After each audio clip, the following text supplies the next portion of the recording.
नास्ति बुद्धि अयुक्तस्य न च अयुक्तस्य भावना न च अभावयतः शान्तिः अशान्तस्य कुतः सुखम्।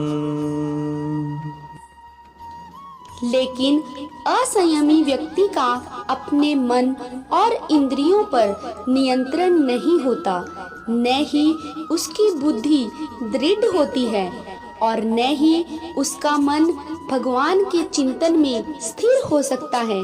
जो अपने मन को भगवान में स्थिर नहीं करता, जिसके बिना शांति संभव नहीं, और शांति के बिना कोई कैसे सुखी रह सकता है।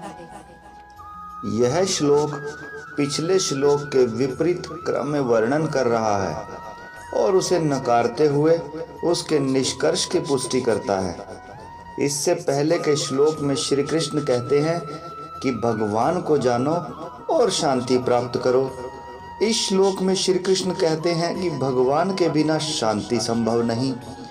जो व्यक्ति मन और इंद्रियों को नियंत्रित करने का प्रयास नहीं करता, वह न तो भगवान का चिंतन कर सकता है और न ही उनकी दिव्य कृपा पा सकता है।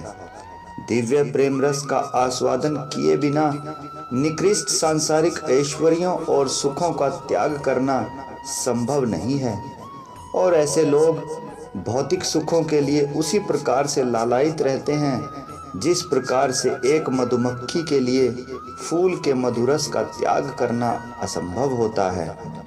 एक मधुमक्खी कमल के फूल पर बैठी थी और उसका मधुरस चूस रही थी।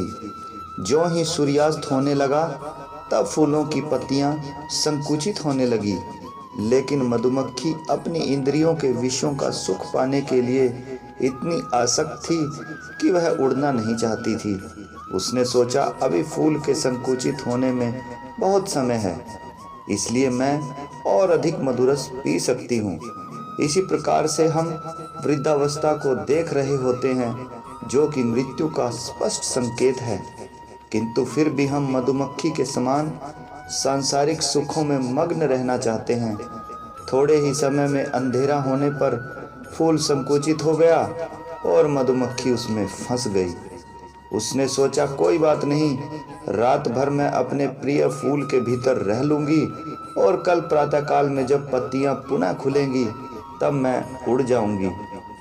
मधुमक्खी में लकड़ी को खोखला करने तक की शक्ति होती है, किंतु इंद्रिय विषय के प्रति आसक्ति होने के कारण वह मधुमक्खी जिसमें लकड़ी तक को खोखला करने की शक्ति थी, वह कमल के फूल की कोमल पत्तियों के भीतर चिपकी रहती है।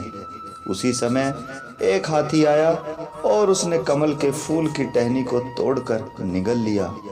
अब मधुमक्खी कमल के फूल के साथ हाथी के पेट में चली गई। फिर भी वह सोच रही थी, मेरा प्रिय कमल का फूल कहीं जा रहा है और मैं भी सहर्ष उसके साथ जा रही हूँ।